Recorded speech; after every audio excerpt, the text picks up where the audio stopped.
Bismillahirrahmanirrahim. Assalamualaikum warahmatullahi wabarakatuh. Alhamdulillahirrabbilalamin.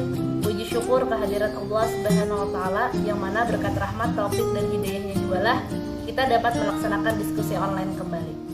Di sini kami dari kelompok 3 yang beranggotakan saya sendiri Rizqa Maulida selaku moderator, anggota lainnya yaitu Muhammad Majidi, Muhammad Asy'ari, Jamilatun Anissa, Nur Habibah Rahmah, dan Raudatul Jannah. Di sini kami akan memaparkan materi dengan judul Aksiologi Pendidikan Islam dan Hakikat Manusia dalam Filsafat Pendidikan Islam, yang mana demi memenuhi tugas mata kuliah Filsafat Pendidikan Islam.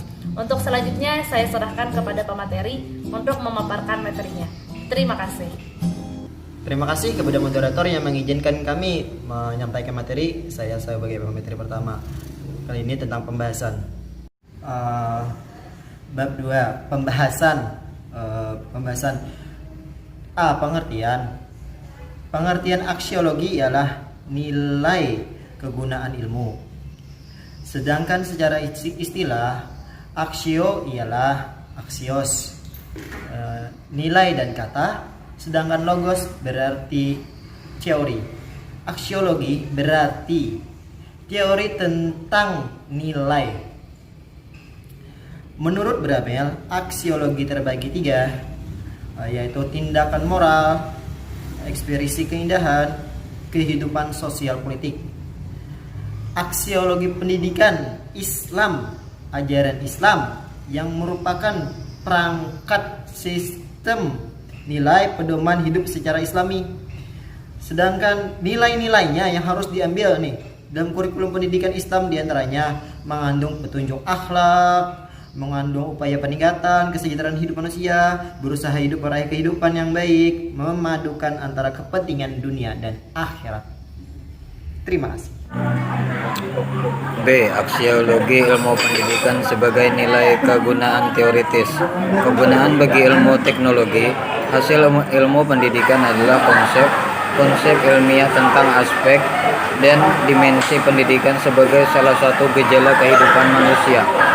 Pemahaman tersebut secara potensial dapat dipergunakan untuk lebih mengembangkan konsep-konsep ilmiah pendidikan, baik dalam arti meningkatkan mutu, validalitas, dan signifikan konsep-konsep ilmiah pendidikan yang ada, maupun melahirkan atau langsung bersumber pada konsep-konsep ilmiah pendidikan yang telah ada. Rountree dalam Education Technology and Curriculum Development adalah menyatakan bahwa oleh karena teknologi pendidikan berkenaan dengan desain dan evaluasi kurikulum dan pengenalan belajar serta masalah-masalah pelaksanaan perbaikan. Pada dasarnya teknologi pendidikan adalah suatu pendekatan pemecahan masalah pendidikan secara rasional, suatu cara berpikir skeptis dan sistematis tentang belajar mengajar. Penggunaan bagi filsafat konsep-konsep ilmiah yang dihasilkan oleh ilmu pendidikan secara potensial dapat mengundang berkembangnya kritik pendidikan, baik yang datang dari kalangan para pengamat pendidikan pada umumnya maupun yang datang dari kalangan profesional pendidikan, yang termasuk di dalam ilmuwan pendidikan, para filosof pendidikan, serta para pengelola dan pengembangan pendidikan. Terima kasih. Baiklah, di sini saya akan melanjutkan memaparkan materi dari teman saya, yang mana saya akan menjelaskan tentang bagian C, yaitu aksiologi ilmu pendidikan sebagai nilai kegunaan praktis. Yang pertama, kegunaan bagi praktek pendidikan. Jadi, pemahaman tenaga kependidikan secara komprehensif dan sistematis turut serta dalam menumbuhkan rasa kepercayaan diri dalam melakukan tugas-tugas profesionalnya. Lalu hal ini terjadi karena konsep-konsep ilmiah pendidikan menerangkan prinsip-prinsip bagaimana orang melakukan pendidikan. Penguasaan yang mantap terhadap konsep-konsep ilmiah pendidikan memberikan pencerahan tentang bagaimana melakukan tugas-tugas profesional pendidikan Apabila hal ini terjadi, maka seorang tenaga pendidik akan dapat bekerja konsisten dan efisien karena dilandasi oleh prinsip-prinsip pendidikan yang jelas, terbaca, dan kokoh.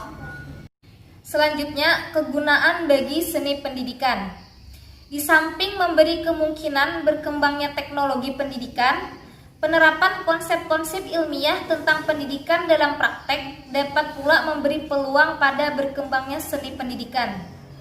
Sebuah kegiatan pendidikan dikatakan sebuah seni pendidikan apabila kegiatan tersebut tidak saja mencapai hasil yang diharapkan, tetapi proses pelaksanaannya dapat memberi keasyikan dan kesenangan, baik bagi peserta didik maupun pendidiknya. Dalam kegiatan sebagai seni, berlangsungnya suatu proses hubungan sosial melibatkan emosi yang cukup mendalam dan nilai-nilai kemanusiaan. Hal ini mengandung arti bahwa penerapan konsep-konsep ilmiah pendidikan dalam praktek pendidikan perlu memperhitungkan terpenuhinya kebutuhan emosional berupa rasa puas, rasa senang, ataupun rasa yang sejenisnya. Baiklah, terima kasih. Baiklah, saya akan melanjutkan memaparkan materi dari teman saya. D. Hakikat manusia. Banyak hal yang secara parsial yang berkaitan manusia sudah diketahui secara jelas dan pasti. Tetapi, secara menyeluruh, jauh lebih banyak persoalan yang belum diketahui secara konkret, jelas, dan pasti. Hal-hal yang fisik, kuantitatif, pada umumnya sudah jelas. Tetapi, hal-hal yang spiritual, kualitatif, masih tertinggal sebagai misteri. Manusia adalah sebuah misteri. Bagaimana cara memahami manusia? Para filsuf telah berupaya untuk merenungkan hakikat manusia. Hasil renungan mereka kemudian mewujudkan dalam hasil-hasil pemikiran filsafat, yang kemudian dikenal dengan filsafat tentang manusia. Hakikat manusia dan implikasinya dalam proses pendidikan 3 pembicaraan mengenai apa manusia itu melahirkan adanya 4 aliran, yaitu 1. Aliran serba zat, 2. Aliran serba ruh, 3. Aliran dualisme, dan yang terakhir aliran eksistensialisme. 1. Aliran serba zat. Aliran ini dapat disebut juga aliran metarealisme. Menurut aliran ini, bahwa yang sesungguh-sungguhnya ada itu adalah zat atau materi zat. Dalam kaitannya dengan pendidikan, aliran ini memandang manusia ada sebagai makhluk reaksi yang pola reaksinya dapat disimpulkan sebagai suatu stimulus respon. Implikasi dari teori ini adalah manusia hanya butuh pengalaman, latihan, dan tidak mengakui adanya potensi kreativitas dan inisiatif. 2. Aliran serba ruh. Aliran ini disebut juga dengan aliran idealisme. Menurut aliran ini, bahwa segala hakikat sesuatu yang ada di dunia ini adalah ruh. Yang ketiga, aliran dualisme. Aliran ini mencoba mengawinkan kedua aliran tersebut yang di atas tadi, yaitu aliran ruh dan aliran serba zat. Yang ketiga, aliran eksistensialisme. Ahli-ahli filsafat modern dengan tekun berpikir lebih lanjut tentang hakikat manusia, yang mana merupakan eksisten atau wujud sesungguhnya dari manusia itu. Mereka yang memikirkan manusia dari segi eksistensi atau wujud manusia itu sesungguhnya disebut dengan aliran eksistensialisme. Terima kasih. Bismillahirrahmanirrahim. Di sini saya akan melanjutkan pemaparan materi dari teman saya Nur Habibah Rahmah.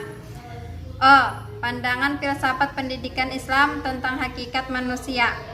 Islam berpandangan bahwa hakikat manusia ialah perkaitan antara badan dan roh. Badan dan roh masing-masing merupakan substansi yang berdiri sendiri, yang tidak tergantung adanya oleh yang lain. Islam secara tegas menyatakan bahwa badan dan roh adalah substansi alam. sedangkan alam adalah makhluk dan keduanya diciptakan oleh Allah. Dijelaskan bahwa proses perkembangan dan pertumbuhan manusia menurut hukum alam material. Jadi manusia itu terdiri dari dua substansi, yaitu materi yang berasal dari bumi dan roh yang berasal dari Tuhan. Maka hakikat manusia itu adalah roh itu, sedangkan jasadnya hanyalah alat yang digunakan oleh roh untuk menjalani kehidupan material di alam material yang bersifat sekunder, dan roh adalah yang primer. Karena roh saja tanpa jasad yang material tidak dapat dinamakan manusia. Sekian dan terima kasih. Untuk selanjutnya saya serahkan kepada moderator. Nah, itu tadi pemaparan materi dari kelompok kami. Untuk selanjutnya di sini saya ingin menyimpulkan materi dari kelompok kami. Aksiologi adalah teori tentang nilai, teori yang membahas tentang nilai, manfaat, dan fungsi. Sedangkan aksiologi pendidikan Islam yaitu ajaran Islam yang merupakan perangkat sistem nilai, pedoman hidup secara Islami sesuai dengan tuntutan Allah Subhanahu wa taala. Aksiologi pendidikan Islam berkait dengan nilai-nilai, tujuan dan target yang akan dicapai dalam pendidikan Islam. Tujuan pendidikan Islam menurut Abuddin Nata adalah untuk mewujudkan manusia yang saleh, taat beribadah, dan gemar beramal untuk tujuan akhirat. Sedangkan manusia pada hakikatnya adalah makhluk yang terdiri dari unsur jasmani dan rohani. Manusia lahir dengan membawa potensi fitrah. Potensi-potensi yang dimiliki oleh manusia tersebut dapat dikembangkan dengan baik dan produktif melalui proses pendidikan. Selain itu, manusia dalam pertumbuhan dan perkembangannya juga dipengaruhi oleh faktor-faktor hereditas dan lingkungan. Nah, untuk selanjutnya itu siapa yang ingin bertanya silahkan saja tulis di kolom komentar. Sampai sini pemaparan materi dari kelompok kami. Salah dan khilaf mohon maaf. Wallahul muwaffiq ila aqwamit thoriq. Wassalamualaikum warahmatullahi wabarakatuh.